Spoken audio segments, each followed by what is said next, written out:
today's video, I'm going to explain why breaking a bad habit is so difficult. It's emphatically hard to break a bad habit, but it's possible to replace it with a good habit. One of the reasons we fail to break a bad habit, even when it's harmful or self-destructive, is that it gives us a side benefit. A benefit we are not willing to give up, even unconsciously. For example, a friend of mine always drives fast. He knows that he's risking his life and that of others, but he can't stop it because it gives him an adrenaline rush and he loves it. In this context, the bad habit is driving dangerously, and the side benefit is a good adrenaline rush. Another example, perhaps you want to start a new business, but always procrastinate even though you have the resources and time to get it started.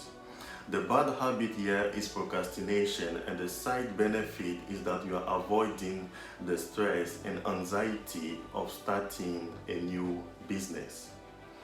If you can't break a bad habit, it's probably because it gives you a side benefit that you are not willing to give up.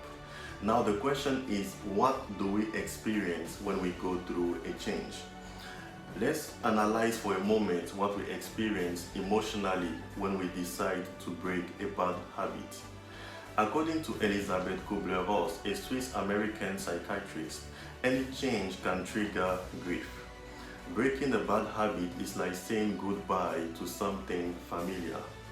Although at first glance it may seem negative to us, but the fact remains that it is part of us.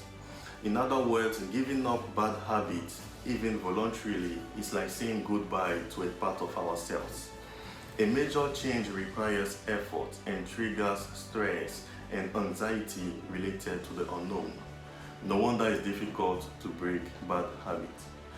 Whenever you decide to change, you will face a major obstacle, which is the weight of the habit.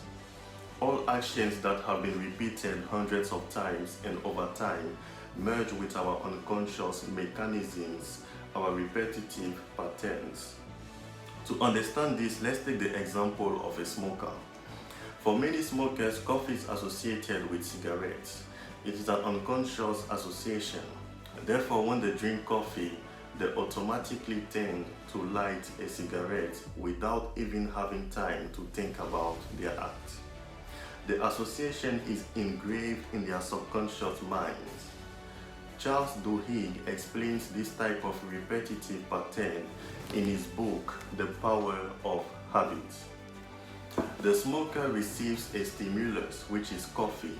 He responds with a routine, which is lighting a cigarette, and he gets a reward, which is relaxation or pleasure. What happened in the smoker's brain? When the smoker was confronted with a stimulus, he anticipated the reward. Note that the human brain doesn't distinguish between a good habit and a bad habit. Due to dopamine, this desire for reward is systematically preceded by a feeling of lack and frustration. Thus, trying to change a habit confronts us with lack, frustration, and therefore pain. Some habits are more difficult to change than others. For example, giving up coffee also means giving up relaxing breaks with colleagues. Giving up junk food also means saying no to friends' invitation to fast food restaurants.